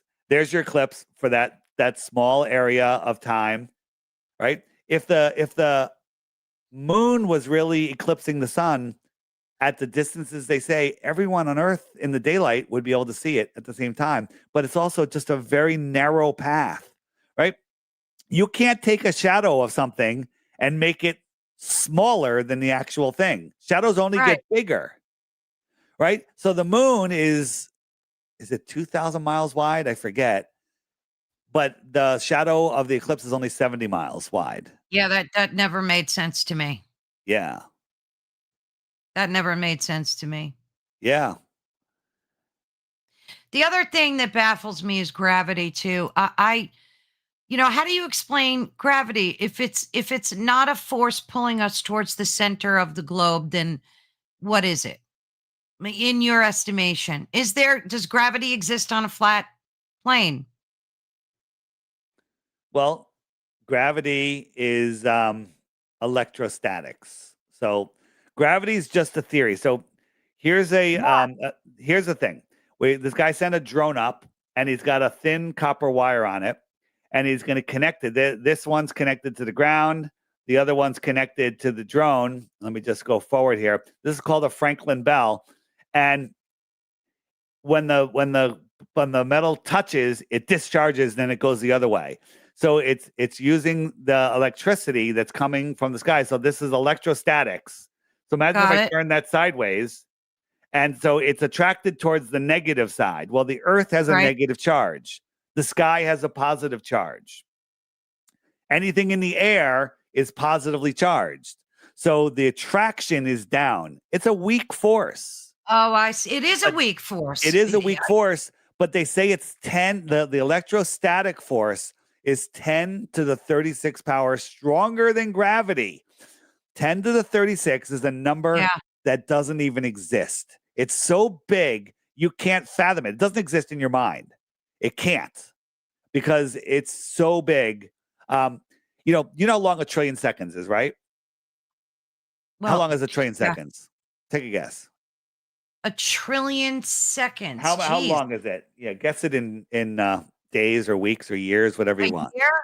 A A year? year, very close. 31,000 years. Okay, so 1 trillion seconds is 31,000 years. I'm just showing you how big a trillion is.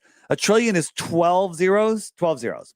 Yeah. So if we times 31,000 years times 1,000, now we're at 15. Times 1,000, now we're at 18. We got to keep timesing it to 1,000 until we get to 36 zeros.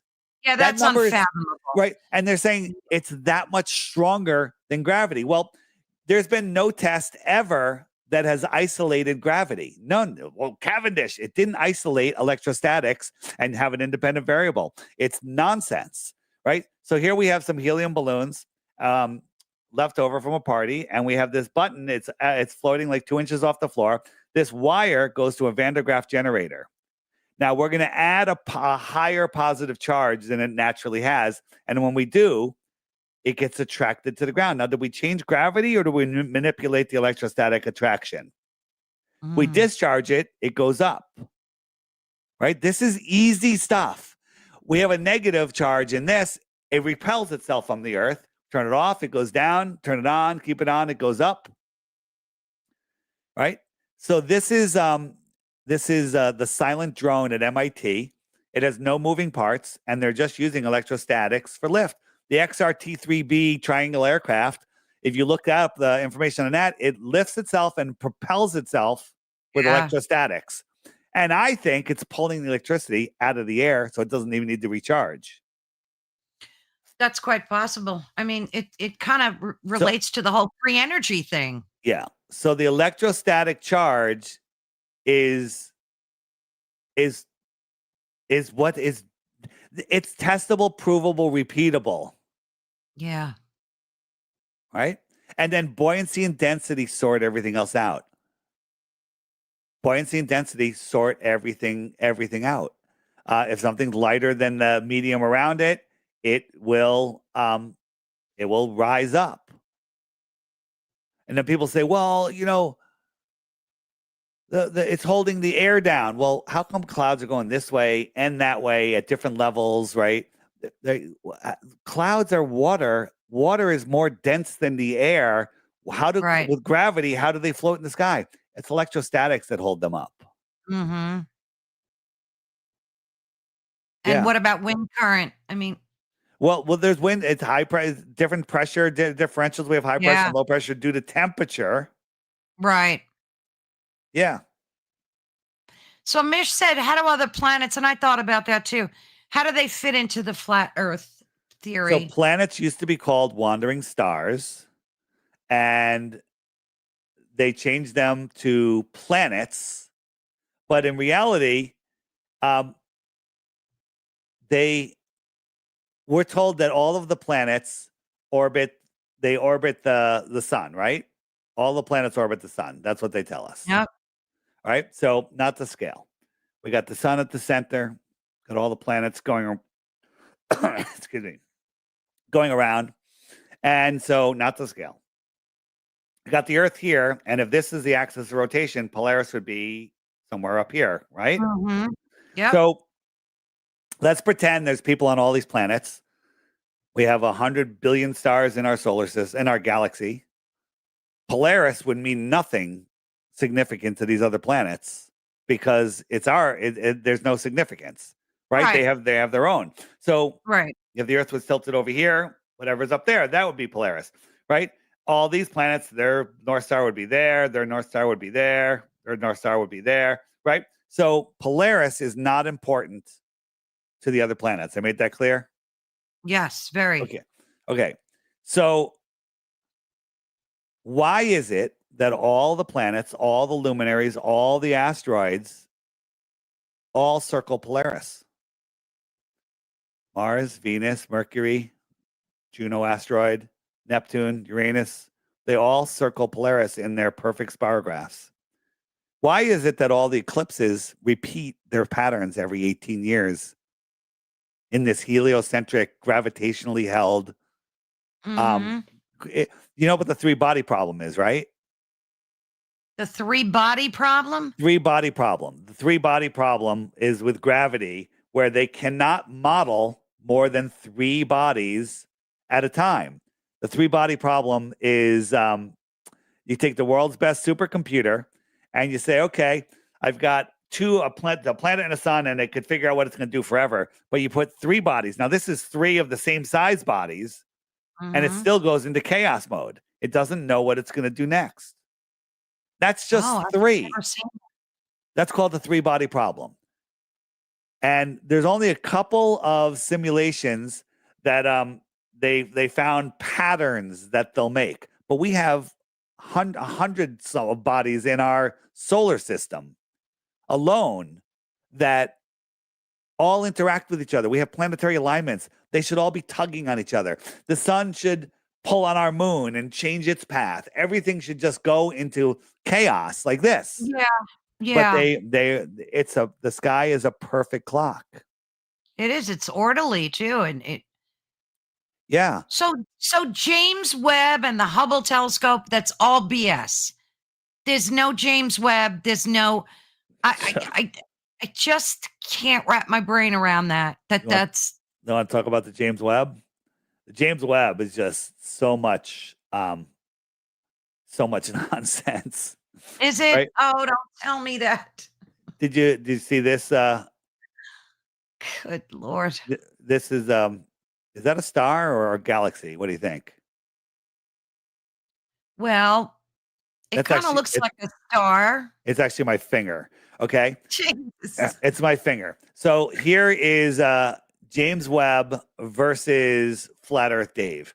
Who made this? James Webb or Flat Earth Dave? Oh, I know you're good at these. So I don't know. I'm going to Who say made that's this? flat James. Earth Dave. I'm going to be honest with you. I've forgotten which one I made and which Are one you is them. serious? I don't even know anymore. I really don't. I think I made one of these. I think I made this one. You're so good at that. It's so good. Anybody could do it. You can do it for free. All of these images are on Google. Just pull them Yeah. down and drop them in a black background, and it's crazy. So why lie about, is it just again the answer that you gave before because they don't want us to know X, Y, and Z, that they're lying Well, about James Webb? it's But all about why lie hiding. about it? Yeah. So this is two of these images are fake. They're all fake because they're all from James Webb, but I made two of them. Those two. I'd say the bottom Nope. right. I'm going to change them right now. This one and Right. this one. So now I'll swap them out. All right. Oh, I'm just jeez. saying, it's just showing you that Oh no. they're all fake Oh because God. no. I made these two.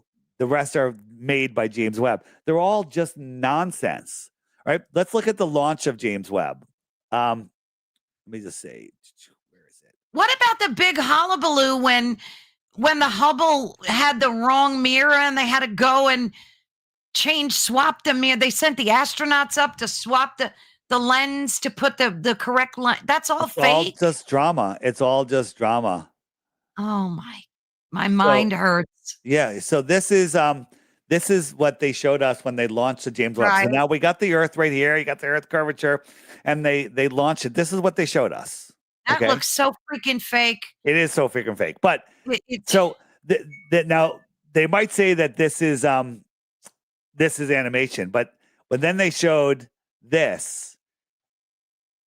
Okay, so now they're launching it. Now look, we're losing signal, and it's right here above Earth. We're just orbiting Earth. This thing has to go 1,000,000 miles away and park itself in a Lagrange point. A Lagrange point is where the gravity of the sun and the gravity of the Earth are neutral, and it won't pull it either way, which is just hypothetical nonsense. But we're losing signal when we're right next to Earth.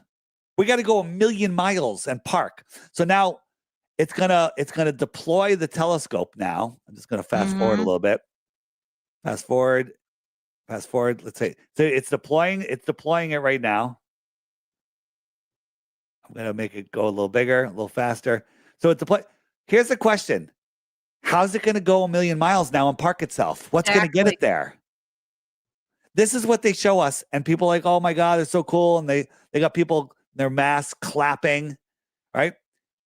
Absolute and total So this nonsense. guy that works there, I'm assuming that's NASA. No, that's that's NASA. Now he Oh, so may he's or may in not. on it? He maybe not because we had one of the guys that was involved in the moon landing, the Apollo launches. He said they did so many simulations that when the real thing happened, they couldn't tell the difference between the simulation What? and the actual thing. That's what he said in an interview. So they're all fooled. Now there's probably some people in there that are shills and other people that are just leading them along. Just last year, they said, now here's where your brain's going to melt again. Mm. They said the Hubble found a galaxy 13.4 billion light years away with inhabitable planets. They think that these planets are inhabitable, so they can see planets. Cool. So we say, point the Hubble at the moon and show us the moon landing equipment. Yeah, I ask that question all the time. Well, All the time. Show now, me the flag that you planted there too. so 13.4 billion light years. So let's That's just take ridiculous. 1 light year. 1 light year is 5.8 trillion miles. 5.8 trillion Mhm, miles. The moon is 237,000 miles. mhm. So 1 light year is 24.8 million times farther than the moon. We want them to show us what's on the moon. But if we had to look at something 1 light year away, it would be 24.8 million times farther. But guess Yeah, what? The planets that they are claiming are there are not 24.8 million times farther than the moon. They're 24.8 million times 13.4 billion. that's unfathomable. I can't even. That's crazy. 24.8 million times farther, times not 10, not 50, not 13 million, 13.4 billion times. And they can see shit out there, and people just want Yeah, to believe that. I'm yeah, sorry. If you believe that, I can't help you. yeah. Yeah, now to me, that's like, I know, believe me, and that's why I was so All right. excited to have you on because I All right. know we're being lied to on a grandiose scale. Let me You let know, me the, let me address Mish in the content. It's saying yeah. I've looked at Jupiter and its Oh, it's moons super. and Saturn. No, that I think Mish is probably pretty young or something. I've looked up too, and I've seen the light in the sky. Have you ever looked up and seen Jupiter in the sky? I've seen Saturn through a Y- college telescope. Right, right, I've right. seen the And rings. yeah. So let me just pull up planets. I know stars aren't what they Yeah. appear to So be. I've this is seen. what NASA shows us, and this is what we see. When you looked at Saturn, you saw that. I did. That's Yeah, exactly what I that's a saw. light. That's a light in the sky. That's a light. I don't know what it is, but they're named after gods. Right? This is what we see with our optics. This is what NASA cartoons that they show us. So Yeah. so when you look up at Jupiter with your naked eye on a clear night, it is bright as the sun. It's just like a big star. It's super bright. Yeah. Now, Yeah. why do we see Saturn? Why do we see planets? Because the sunlight is bouncing off of them, right? Mhm. So and the inverse square law says every time you double the distance to a light, it's half of the brightness or quarter of the brightness. It gets exponentially dimmer and dimmer over distance. Light spreads out and just gets dimmer and dimmer. So a gassy planet, Jupiter, is it reflective or does it absorb light? Not reflective, it absorbs light. Right. Right? So it's not very reflective. And our sun is like the size of a coin held at arm's length. If we Right. doubled the distance to our sun, so it's round up 200 million miles, it would be the size of a pencil eraser. It would be a quarter of the size. If we doubled it again, 400 million miles, it would be pretty damn small. It would be like a large star. So if you were on Jupiter, the sun is 400 million miles away, the sun would be tiny. You believe that that little tiny light is going to reflect off of the non-reflective Jupiter. It's going to reflect back 400 million, 300, 400 million miles to Earth, and you're going to see it as bright as we see it. That's impossible. You wouldn't Well, see they tell anything. us that the light we're seeing, the lights in the stars that we're seeing are billions of years old. Well, They're not. that's not what we're talking about with a planet because that's just thousands of miles away.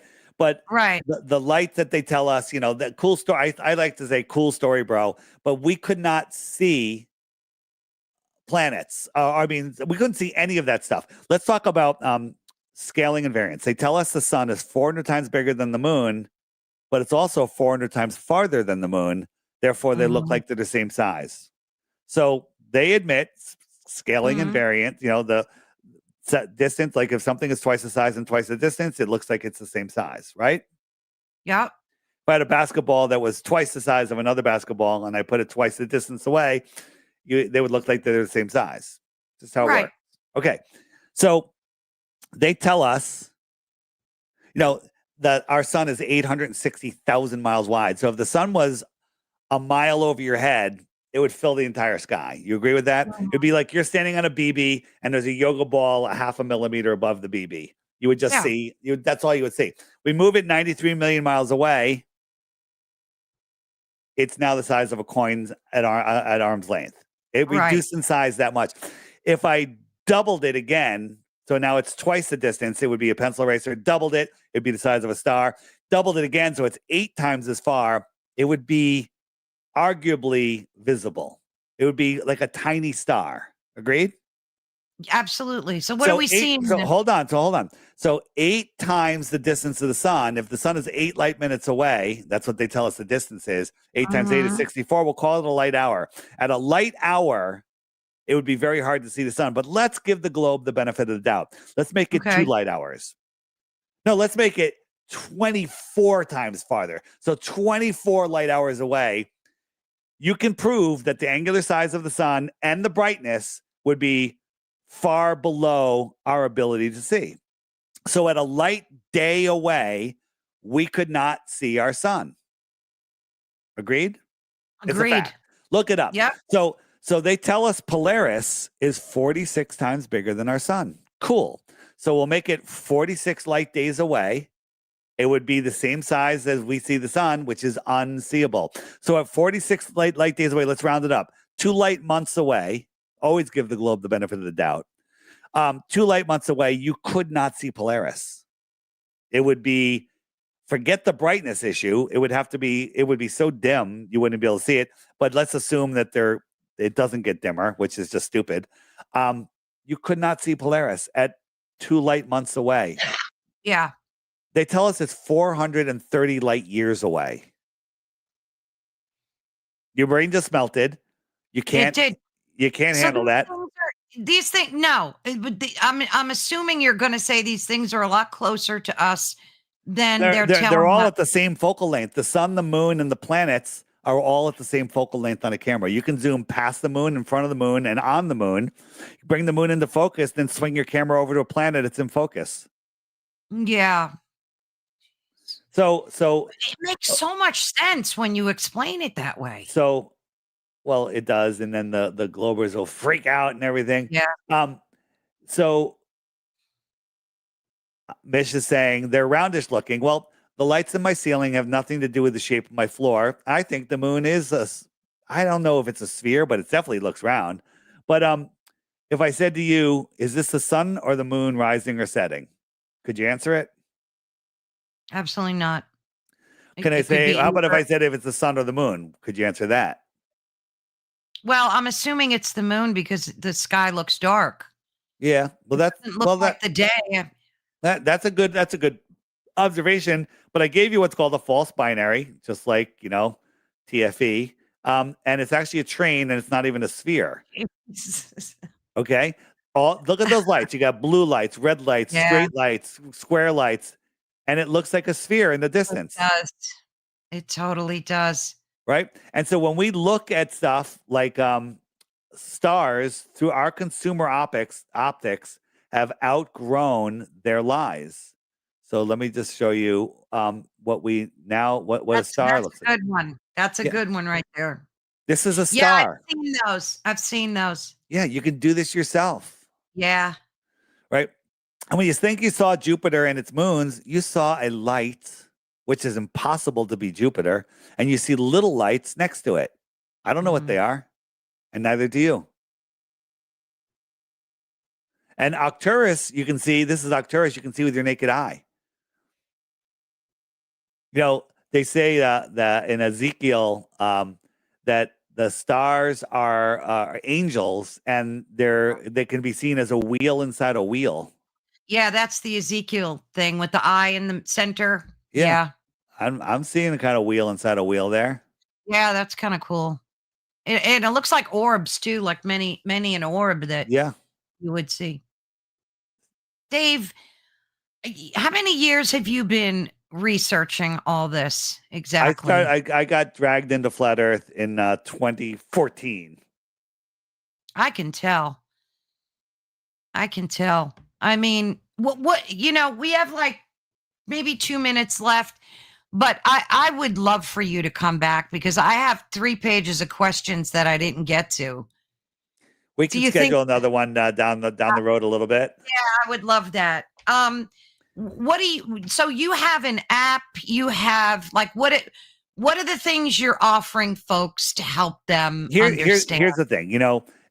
If you want to Google flat Earth and stuff, leave me alone. Don't bother me because you're just going to get fed nonsense, and they're going to call me all sorts of names. But if you want to use Yep. your God-given common sense and verify all this stuff yourself, don't believe anything I say. Verify everything yourself. Go out, measure the Earth. We've done it. We've done experiments all over the place. On my app, if you go to the more resources page, which is the web, the button that looks like a spider web, you scroll down to experiments right here. They're all documented for you. We've done them for you. We've documented them for you, but we'll show you how to do them and you can go do them yourself. Mm. There's all sorts of stuff. The frequently asked questions page answers all your questions. Why would they lie? What about eclipses? What about Eratosthenes? How do seasons work? All of them have been answered. All of this information is being hidden from you by Google. This is the more resources page. All sorts of books, biblical, novel, old world, amazing stuff. We have. I'm going to be speaking at a couple conferences. I might as well mention them. The International Truth Expo, which is the internationaltruthexpo.com, which is in November in Quartzsite, Arizona. And let me just, how do I get out of that one? Oops, I want to go back here. Where'd it go? And then before that, I'm going to be at truthercon.com, truthercon.com. That's in October 25th and 26th in Texas. Come down. It's going to be an amazing conference. And then after that, I'm going to be, I keep hitting the wrong button to do that. It's funny. I'm going to be in Puerto Vallarta, Mexico. Oh, nice. At Anarchapulco. That's a really fun one. That's like a 5-day conference. So if you're looking for a vacation, that's the place to go. I always wanted to go to that Anarchapulco. It looks like so much fun. Yep. I have the homeschool section with all longer format, amazing stuff. Featured content creators on here. I have a biblical section, mind-blowing, whether you believe in the Bible or not. It's mind-blowing for either group. This is the old world page, one of my favorites. This will keep you busy forever. Awesome. You can search videos without getting nonsense here. I have trivia game, a memory game is in the works, different languages. But the greatest thing, one of the greatest things on here is the friend finder. And this shows you where other flat earthers are around the world, and you can contact them. So if we look at the United States here, we're filling up. These are people that actually have my app and are using it now. These are people that are on the friend finder, and it's worldwide. Yeah, I see that. This is the UK. Wow. And then, when you're a flat earther, you can tap on anyone. You can look at their profile. You can message them. You can do video calls on here. I have the matchmaker, which you say, all right, I'm a male. I have myself as 1 year old, so I don't show up in anybody's search. I'm looking for a female, age range. I say search. And I got 117. That is so cool. Yeah. That is so cool. And then you could scroll. I actually have it set at I was doing this in Spain, and there's not a lot of people there. So let me set the miles to, let's just go 150 miles. 150 miles, so I get a smaller group. Here, there's 24, and I can scroll from person to person, and make a match. Yeah, make a match. You can say hello. You can That's you awesome. do all sorts of stuff. Yeah. And it's not just for dating, it's for finding actual friends, it's for both. Yeah. Real quick, in 10 seconds, did you ever get did anybody from the government, I'm trying to word it, did anyone from any government agency ever contact you and ask you to stop this? No, it's not. It doesn't. That world doesn't work that way. They only put you in fear, and if you're in fear, all sorts of bad stuff can happen. I have zero fear. The creators got my back. I'm spreading the message, and I would feel like shit if I didn't spread this message.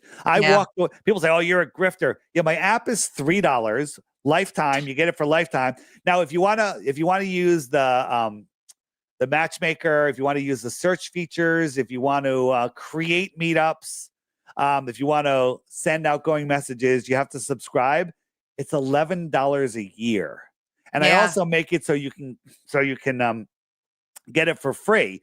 If you go into the friend finder and you click the middle button here, you'll have a random number here. Click the pencil, change it to something that's easy to remember, 1 to 7 characters.